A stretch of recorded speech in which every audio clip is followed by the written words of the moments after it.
Hey guys, Lee from Galaxy Reviews here with yet another video.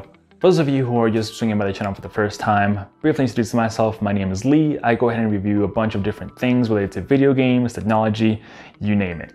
Now for those of you who are returning to my channel, I'm excited to announce that I'll be adding a few things. I am planning on possibly starting to review some games pretty soon. I'll need to test that out.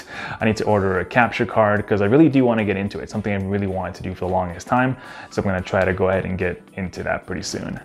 Other than that, guys, thank you for once again returning to my channel. I'm pretty sure you guys saw the title of the video by now, but I'm gonna go ahead and review some Joy-Cons that were customized by Colorware.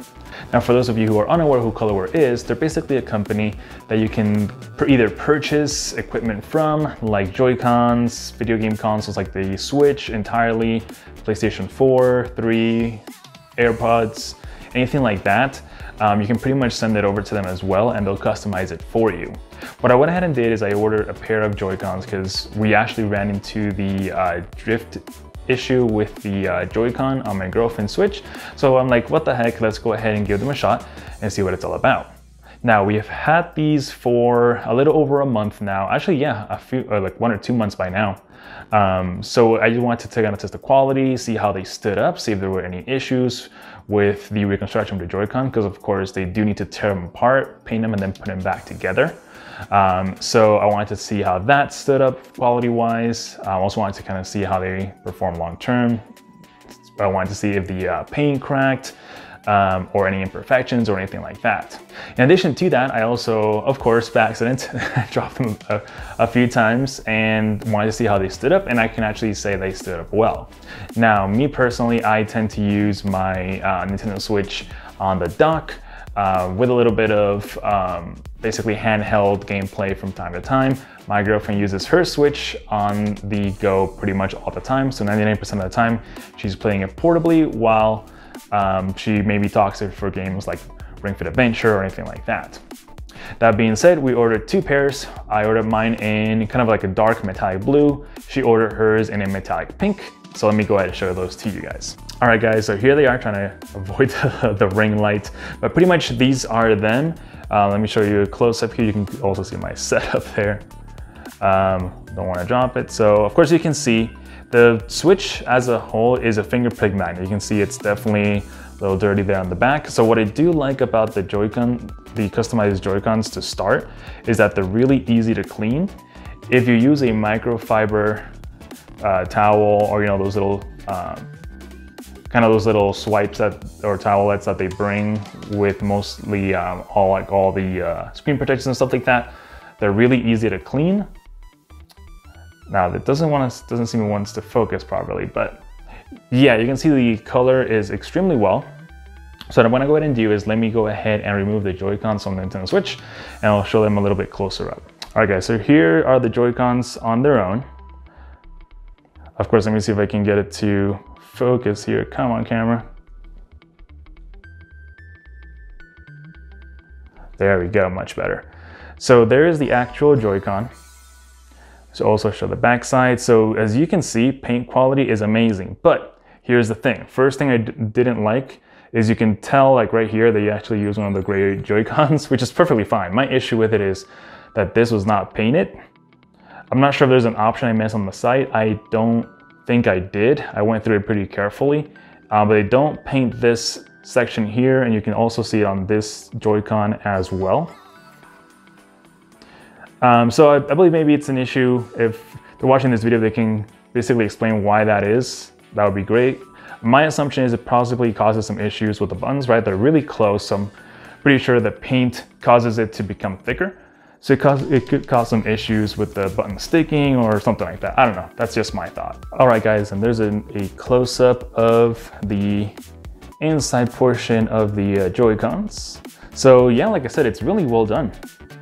And remember how I said I dropped them a few times and everything? Not a single scratch on them, not a single paint chip, nothing at all. So like I said, it's just over a few month time span. I'm pretty sure there are some more people out there who can tell us a little bit more about what they are long-term, if they had them for over a year or something like that. But other than that, good quality. Now let me show the version my girlfriend got. All right, guys, so here's the version my girlfriend got. Once again, let's get this to focus. So it's almost like a metallic pink, almost rose gold like, pretty much. I think it is rose gold actually, now that I think about it, if I remember correctly. That's the color scheme she got. So I get the Joy-Con side by side. Once again, pretty much the same issue. So you can see they don't paint that section there. It's kind of a bummer. It really does kind of complicate a little bit with the whole paint scheme. It does definitely look off.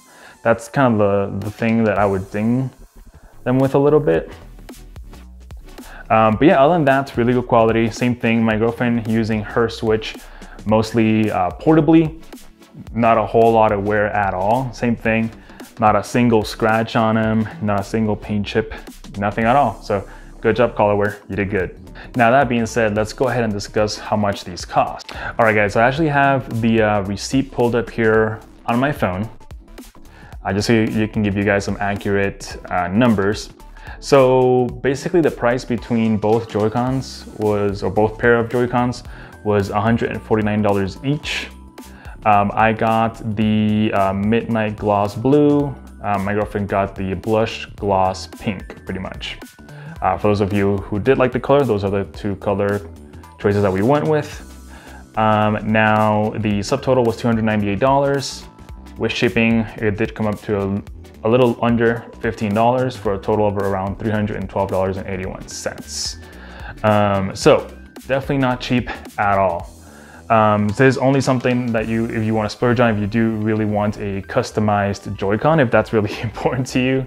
I mean, they do look really nice, but I mean, Joy-Cons alone are like 67, like more like 70 something dollars, I believe. So to pay almost like 150 each one, it's definitely a pricey option for sure. So it's maybe not something I'll recommend for everyone, but like I said, if you do want something that's, you know, highly customized, that way you don't feel like it's just another color of the bunch, you want something a little bit more special, because I know like the colors that Nintendo has released are not the best. They're pretty much a little, you know, they're a little flat, they're not glossy or anything like that, and they're finger prick magnets. Now this isn't too different, but it's pretty similar for sure. Now there are other alternatives. Colorware also has skins you can purchase, so if you don't want to have to splurge so much money on actually getting them painted, you can actually order some skins instead and just pretty much wrap the skin on your actual Joy-Con. So that's another way to customize it. They have some really good alternatives that you can use for that. They have like a SNES, or sorry, like an yeah, exactly, an SNES and an NES skin that you can put onto your Joy-Cons, as well as a Nintendo Switch, for example. And it's a really good option. It's a really good alternative if you do want something a little bit different. Other than that, guys, let me know if you have any questions. I'll answer those the best that I can. Other than that, go ahead and check out Colorware. I really do like the quality of the job that they did on these Joy-Cons, so I definitely gotta recommend them. Once again, I do feel like I do have to ding them. I don't like that they did not paint the top portion of where the two, what do you call it, triggers are. I don't like that they left that the default color. Definitely kind of throws it off a little bit. But other than that, it's not such a big deal. You barely see that anyway. But maybe for someone who's kind of seeing you play with it, it's definitely a turn off for sure. But yeah, guys, other than that, as always, please remember to like and subscribe. It'll definitely help my channel out. I definitely appreciate you guys taking the time to watch my video. Please let me know of any thoughts and opinions you have as well. Do you like these Joy-Cons? What color would you get? Or what would your customization be? Until next time, guys, see you later.